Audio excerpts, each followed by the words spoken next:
With all of you, Andrea Trabucco-Campos. Hello, hello, hello.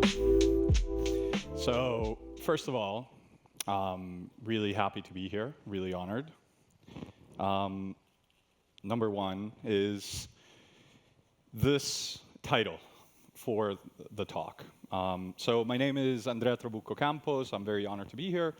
I would like to say that I'm by no means an expert in AI. I'm just a practitioner who uses it daily. So the question that I sort of was grappling with for this talk was, in an age when you can make everything, why would you make anything? What would guide sort of the thinking behind it? And that's sort of where I'll take it today. Number one, it starts with my own practice, which I'll sort of briefly kind of take you through. So the first thing, my two last names, Trabucco and Campos. Trabucco is my Italian side, Campos is my Colombian side, and I grew up in both. It's a sort of clash between cultures. Italy and Colombia, they're similar, but they're very different. And the place where I grew up in Italy is Tuscany. It's near Lucca, while Bogota is this bustling city. So this contrast of things was always present, and at first I felt uneasy and then embraced it. And you'll see how that connects with everything else. So I didn't start in design, I started in philosophy, and I came to NYU to pursue a master, BA there.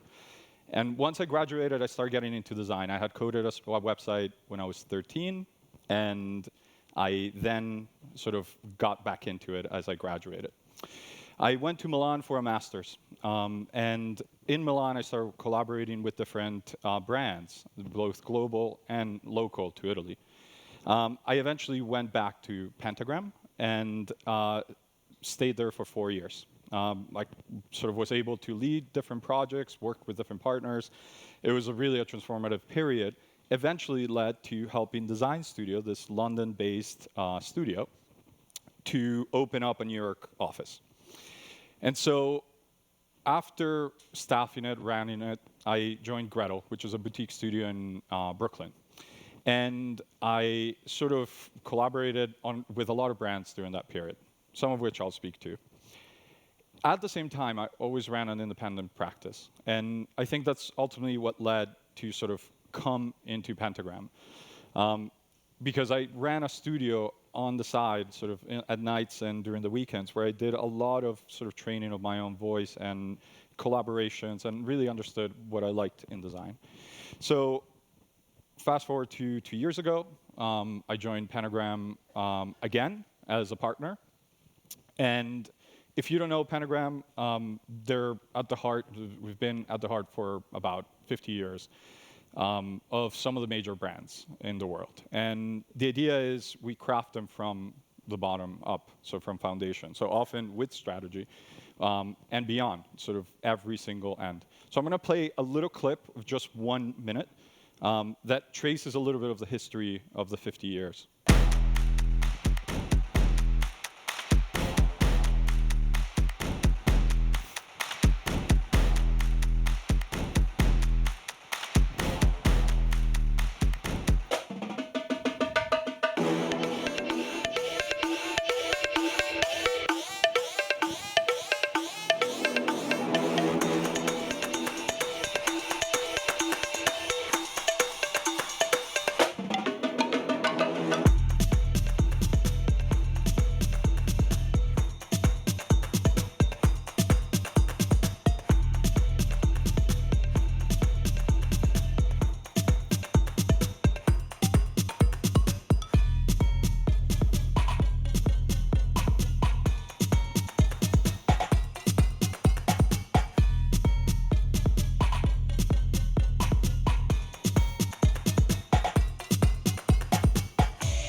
So Pentagram is a collective, and I don't think people quite understand that. So hopefully that will be somewhat clear. We are 23 partners across the world. There's 2 main offices, London and New York, and there's 1 in Texas and 1 in Berlin. Each partner is, and that's me, by the way, we meet every 6 months to discuss everything about Pentagram. Each partner has their own studio, so we really are a collective of studios, and there's true independence over who you hire, who you work with, and how you do the work. There's obviously an ethos around this. When I joined, started fairly small with 3 team members, and now we've grown to a few more. And that's really the size that I'm going to keep it. I'm finding that most of the work that we get at every scale is executable with this team. So my team comes from all over the world, and they're extremely talented, but what they share is a drivenness towards design and really sort of trying to come up with ways in which we affect culture. So the work that we've done and that I've done over the years revolves around typography, strategy, motion behaviors, and all of that connects deeply with the business needs and the cultural needs of each one of the brands that we interact with. So I've done the identity for RISD when I was at Gretel, PayPal recently, and others. So the first step is, before we enter the actual AI, which you're all here for, is to understand why I think the future is actually quite relevant with the past. So why the past is actually quite important in the future. So Heraclitus, ancient Greek philosopher, said, all things come into being by conflict of opposites. And this has been a thought that has changed over time, but has been sort of transposed. The dialectic theory comes from Hegel, and he says, if there's something that comes into the world, it's a thesis, that gets met by the opposite, and then that resolves into a synthesis, which again gets met by something else that opposes it, and so on and so forth. And so time just keeps on moving forward. Culture moves forward like this by opposition of contrast. And we can see that in sort of a concrete example. So 1982, there's macOS 2 with the great work by Susan Kara and others, which has sort of this pixel nature. That is responded to in 2009 by skeuomorphism, which obviously was starting to permeate the entire landscape. And then that, again, gets resolved with something that's flatter, something that kind of goes the opposite way. And today, we see responses to this, even though we don't have a full-on new paradigm in it. So the idea is, of course, there's future, but why would sort of the history, or what came before, be important? And to me, it's a kind of unique window into what's to come. So I'll start with 2 examples and then get into the work. So Bacan is this restaurant in Brooklyn, which is a really sort of facing some stiff competitiveness, stiff competition with other Italian restaurants in the place. And they wanted to feel truly Italian, truly sort of kind of like very fun and interesting. So I went into my library, and which is part of my practice, and I sort of picked out one of these books. This is De Pero, which in 1927 comes from Milan to Italy and starts his own practice as a designer and artist. And in it, there's a lot of cues from that time, from Futurism. There's a typeface, which I revived, which comes in different sort of flavors. They mix together to kind of create sort of a series of voices. And as they combine, they help establish the identity of things. Then Bacan itself means sort of a loud noise, the kind of like a great dinner party. So if you think of 2 voices coming together, they overlap, and that's okay. That's good, actually, in a party. And so using typography and motion and the custom typeface, there's this explosion of sort of voices overlapping. And that can get transposed to also illustration. And it goes from representative to very much abstract. And so this establishes kind of that link in time. So sometimes looking back at 1920s makes sort of the opportunity to evolve things and make something completely new with tools that we didn't have before. And so the entire space transforms and becomes sort of this idea. And it feels uniquely Italian in a space where there's others occupying other ends of that. The second project is PayPal, which was a recent evolution of last year. They had a pretty solid identity in this version that actually Gretel had done. But the problem was twofold. One, they overlapped squarely with another institution that was like from 1956, and then with other players that were coming very strong and had much broader brands. So the first step was to evolve the symbol and kind of keep that because it has the equity. Evolve the color system so that the color contrast in it was present. And then once those two pieces were established, the symbol and the color, look at, again, what contribution to visual culture could we have.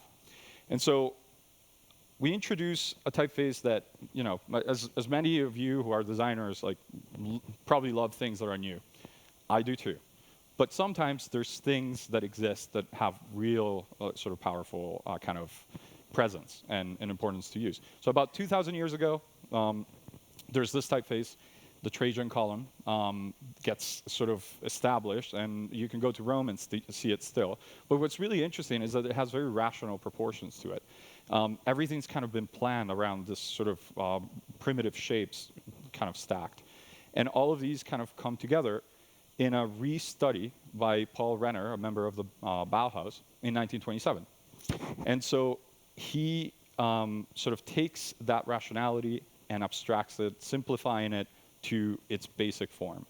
And thus is born Futura in 1927.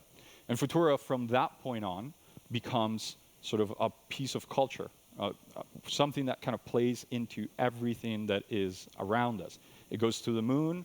It is also in those ads from Volkswagen that are precursors to Apple's own advertisement.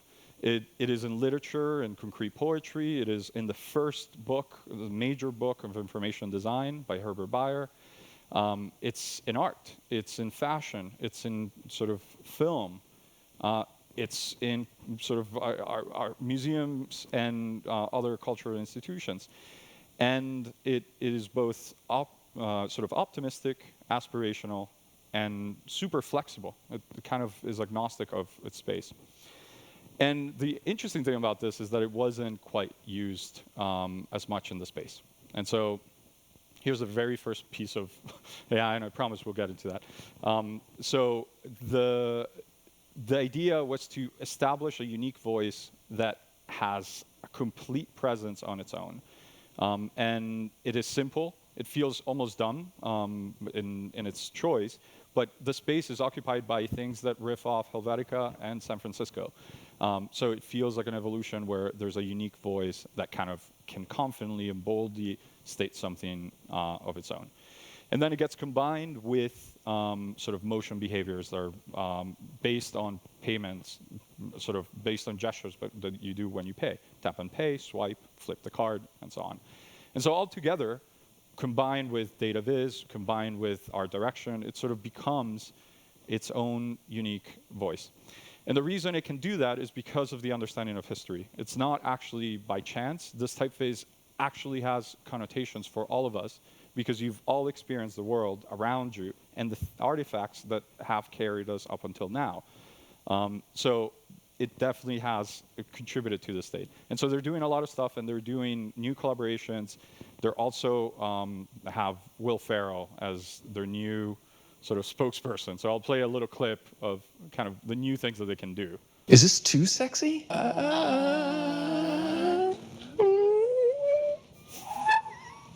I'll take it. I want to pay with you everywhere. So they've had these hilarious ads, and I think this is the first set. There's a second set that just came out, and they're going to keep on collaborating with him. So to me, this question of what this history, visual history, contain has to do with the evolution of culture, the context that things come from, and how they're recontextualized, the process, language, opportunity, experimentation, failures that have happened, things that we forget, and the space of interpretation. The further back you go, the more space you have to interpret things. If you look at things that were produced yesterday, the space is one day. if you go 100 years back, then there's 100 years of space for you to bring it into a new form. So I think in order to meaningfully contribute something new, you must first understand where things came from. And so this is quite visible in sort of the work of Picasso, where this is the first self-portrait that we have, and then that quickly evolves in a span of 10 years with new ideas. But he had mastery of sort of the brush in the first place, then questions it, and then continues to kind of what would constitute as a regression, but really it's an advancement. And it's because of the understanding of where things came that he can achieve that. So to me, the question of AI right now has to do with where does it sit in the history of visual culture, and how can we use it, especially in my own practice. So with a friend, Martina Zambuja, we started a publisher, a small little publisher. We both have these lists of things that we keep, and we felt, it would be great to kind of do a series of books, like many that we respect. We called it vernacular for a simple reason. We love everything that's ordinary, everyday, everything that's designed with a lowercase d, not capital D. And it sort of connects with this sort of thinker from the early 1900s, who says, we are much deeply and continuously influenced by the tiny catastrophes that make up daily life, and not by major moments. So it's the type of things that you experience around you, the types of things that you see, that make up your understanding of life. But to pivot, we decided to do that, and then all of a sudden, we both got invited to these two spaces. They were in alphas at that moment, and we started playing with them. Midjourney has and had in Discord this really beautiful poetic way of kind of interacting with it. And through it, we started generating things that weren't in existence. And just that conversation that it kind of generated was really interesting. Eventually, we got to sort of generating things from the history of art that wouldn't have been made by the people that we were sort of trying to make them create. And so we discovered that typography was a really interesting space. Why? Because it's 2,000 years old, at least the Trajan kind of drawings of them, and it gets continuously reinterpreted. It's a space that is a series of conventions. It's the base of all communication for sort of our cultures, and it contains an ample, wide sort of set of things that we can question. And so we started thinking about an A to Z book that explored AI obliquely. And we thought a book would be a nice artifact to create, because everything's changing so fast. And obviously this looks ancient at Yahoo, but that's not even like 10 years old. And this book is about 2,000 years old. So things change so fast in our space today. And we heard this morning that every 3.7 days there's a new release. And that's the case for all the major sort of AI companies. But these books don't change. And so to combine and to kind of create this contrast between the two was sort of an interesting space. And so our question for this book became, what if Noguchi had sculpted the letter N, or Hima Clint painted her own initial? And we wanted to create a sort of limited edition book. So in our chats between Martine and I, we started personifying Midjourney. And we would say, like, what would MJ do? Like, what if we put this forward, Jean Arp, like an A by Jean Arp? And it would come out with really interesting letter forms. And we were trying to investigate how far it could push the form of the actual letters. And we started doing that with multiple artists. And as the more we did it, the more we became sort of curious, enamored, and sort of driven by the fact that there were so many outputs that we couldn't predict. And we generated over 500 of these. But what we found is that at that point in time, Midjourney was sort of creating somewhat poetic kind of forms and reductions in sort of its diffusion process. We shaped the book through the sort of a shared Figma, and then eventually kind of selected the 52 letters. So it's two per letter from two different artists. And we had the book. So then it was a matter of creating the cover. And if we were using typography and bookmaking to sort of capture something that's cutting edge, why wouldn't we go the other way?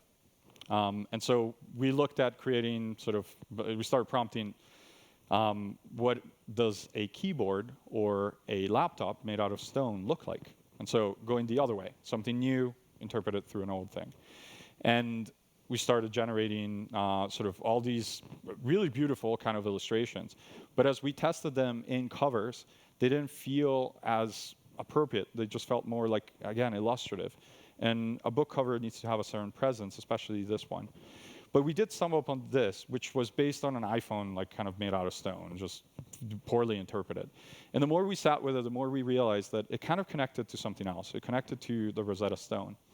And the Rosetta Stone is this artifact that allowed us to read languages that were lost, the hieroglyphics, to interpret something that was lost and inaccessible. And in some way, all the generative AIs and the AIs in general are enabling us to communicate with machines in a way that we weren't able to before. So in a way, it sort of was the right metaphor for it. We called the book Artificial Typography. We put this sort of artwork in the front. And then the book is a very simple book. It kind of has sort of just a gallery without any captions, where you can explore letter forms, artists, and interpretations of AI. At the back, there's actual information on sort of all of the artists, and there's a connection to other things that were made. So the book did really well. It sold out. We didn't print that many copies. We're not sort of trying to make money out of it as a break-even type of business. But it does allow us to investigate things and understand how sort of design and sort of art and AI kind of come together. And so from there, that set out a series of investigations. I teach at SVA. I've been teaching there for eight years. And about 3 years and a half ago, I started introducing AI workshops in it.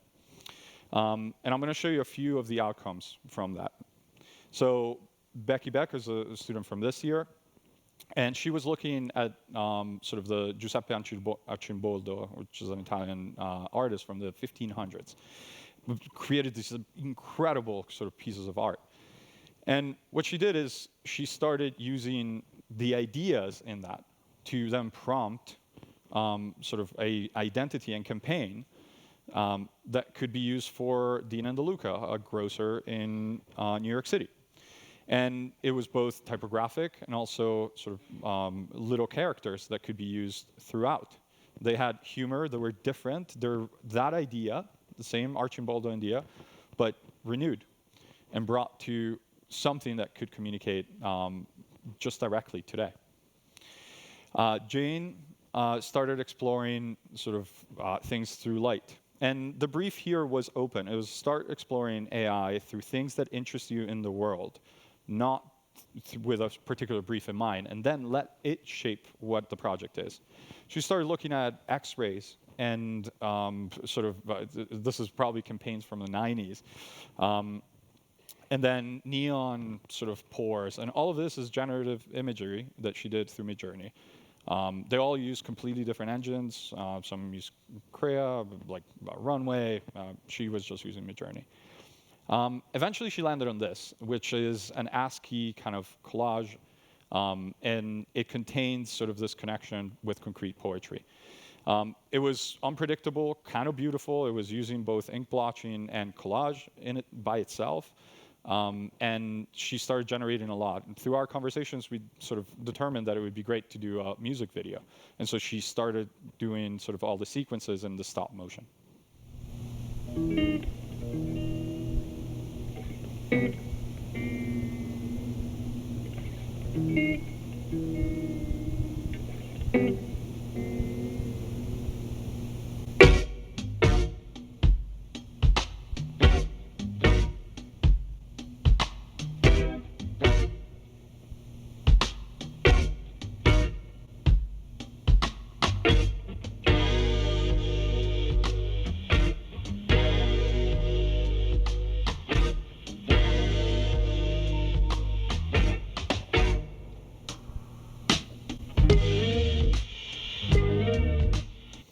was a track by Puma Blue. But it was an interesting and unexpected sort of outcome there. And many of the other students did sort of installations. They did furniture design and so on. That's in school. That's the class that I teach. But then in the studio, I also try to sort of foster an environment where we have workshops.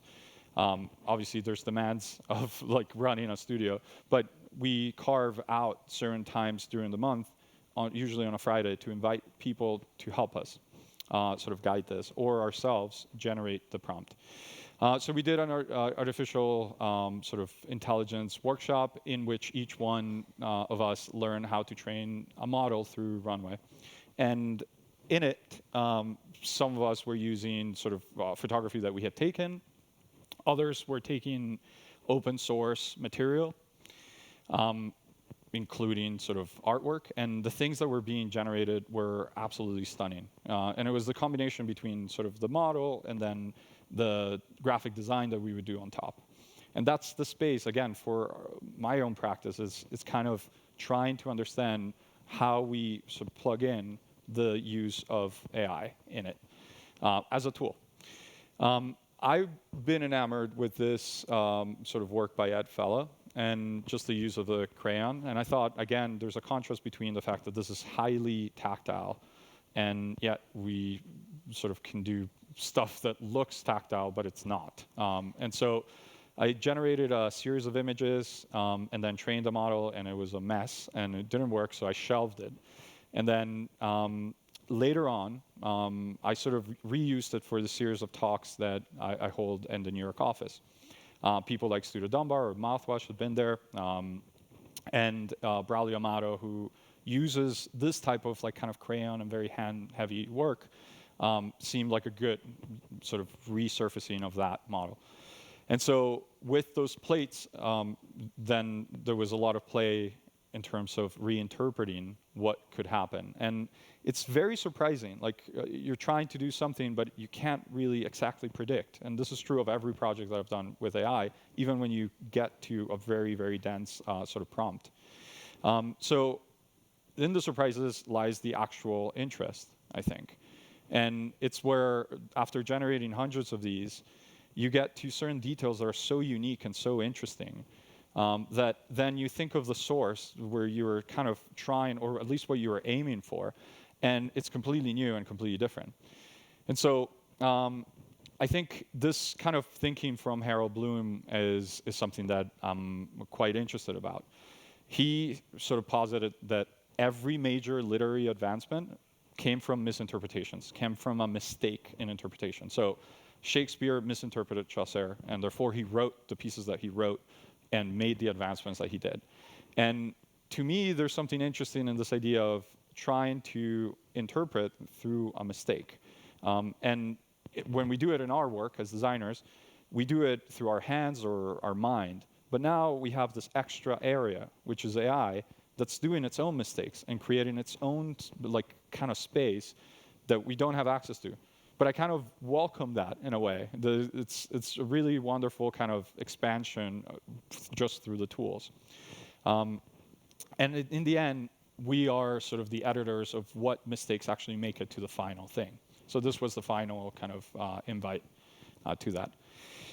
I want to introduce you to the work of Adam Filkley, who's a dear friend and a really talented sort of designer. He works at Runway, and he's a sort of an ex-Sagmeister, which is how I know him. Sagmeister is a great studio that now is called N. Walsh.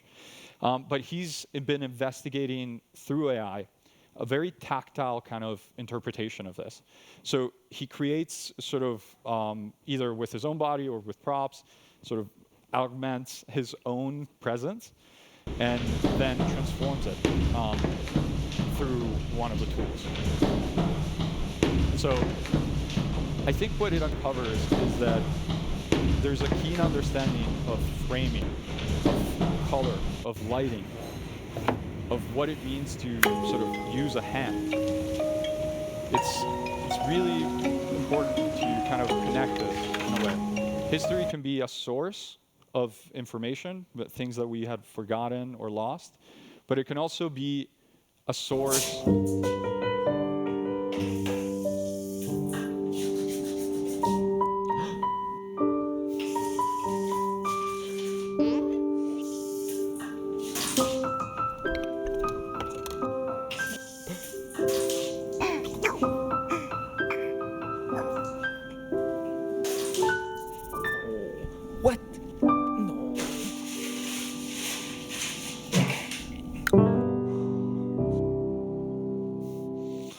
So I think the idea of history as craft, as a continuation of craft, not just as a source where there's artifacts that we can sort of look and understand and unpack and then reinterpret, but rather lighting, humor, sort of the use of any kind of, when you're prompting, you know, there's like just the ability to describe things accurately helps in the output.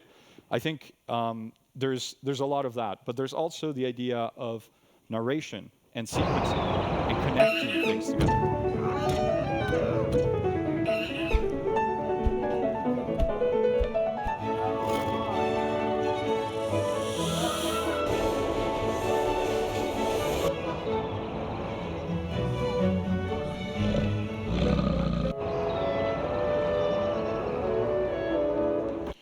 So these are new tools, but the process is the same. And I think the overarching kind of thinking is still somewhat in a similar space.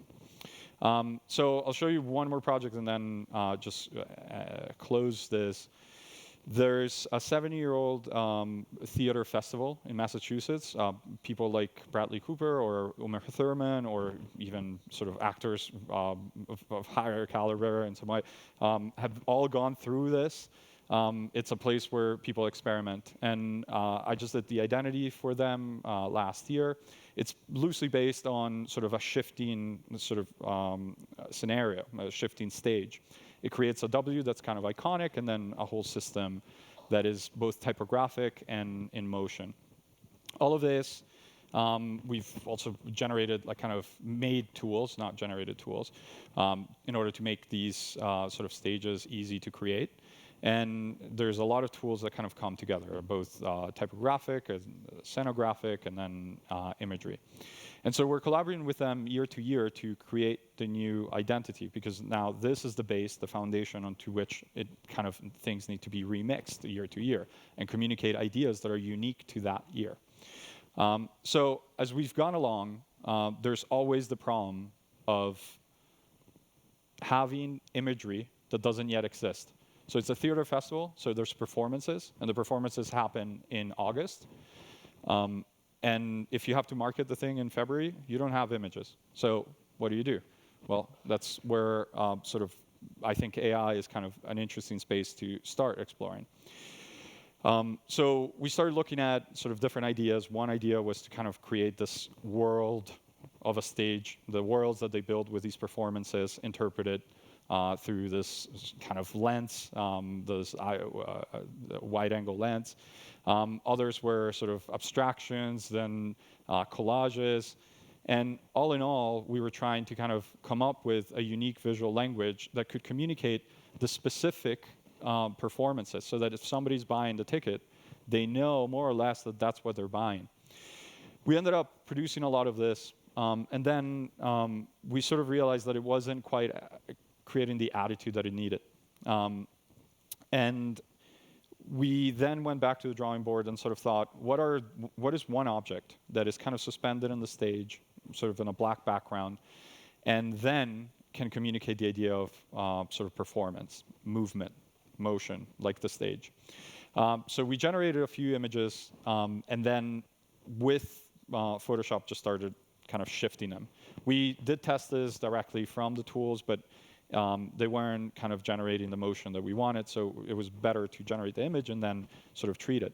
But what we did is sort of control the lighting and control the saturation, control the grain, all within the generative tool, and then added sort of this motion blur that communicates that things have this mood of transience. Generated a ton of these images, and then eventually kind of sort of shipped a group out. And this is what's live right now on the website. And so it kind of connects and sort of interprets this year's sort of mood, and next year will be very different. So in closing, the same values are critical. So I think one of the important things to keep in mind, especially today, but the context is that in graphic design, we're not so fluent of speaking of all the sources. Usually people want to kind of forget that there was something that you were looking at. The reason people want to forget it is because sometimes people are looking at things that were produced in the last 5 years. So it's your peers that you're like grabbing from. And that is a basic mistake on sort of the part of the process. There is a brilliance, though, in honoring the sources. It means that you're sort of recognizing that you're not alone in things, that you've come from a long history of visual culture and verbal culture, and that there's been contributions. There's this account that I recommend you guys follow. It reminds me of. What it does is it pairs two images. One that is the artwork that may be the original, and then one that is a new interpretation. Anna Kulicek, a tremendous designer, sort of reinterprets the frames from a 1500s big painting. There's things that are somewhat close but different, and then some things are very, very close. And so in all of this, there's the exposure of the fact that we are not quite comfortable yet in crediting things. And I think that discomfort comes from the idea that every design should be original and should be authored. And I think today, especially in this room, we can kind of question that quite a bit. And I'm sort of interested in that, because I think everything comes from influences of something else. And just like we had experiences that led to our memory then producing something in the output of design, it's the same with databases and same with things that we create. The only difference, though, is that we need to make sure that those things are ethically kind of sourced. And in the case of AI, crediting and clarity of where those things come from is really paramount. But connecting those things is what makes the work human. It connects it to our whole history of time. So it's not a small feat. It's actually quite important. So the process remains unchanged. There's input, then sketching, then you codify the things that are working, and then you build out of that codification. So that's true of a normal project that doesn't have AI, but it is also true of things that do have AI. And we can decide where it kind of comes in and at what moment. It may come in very early on or towards the middle. I'm kind of curious about the further end, and that's where the next set of investigations will go. How do you build systems that respond to the space that they're in once there are systems? And so it all comes down to sort of, again, the basic question, what is good design? And it's not just its visual value, meaning things that are kind of arresting or interesting. It is also a contribution in a meaningful way to everything that went before and to how things are moving. They're not moving randomly, they're moving on a continuum. So our contribution to sort of the long history of making, whether it is making now with new tools or making in other forms, is one of the most important things we could do. So to me, that's why the paradox is kind of interesting, is that there's a value in the history and a really critical value in sort of this cutting edge space that we're in, and that feels super exciting. So just to end with credits, there's sort of all of my team and the different people that have collaborated all throughout, including the AI engines. So just want to end with thank you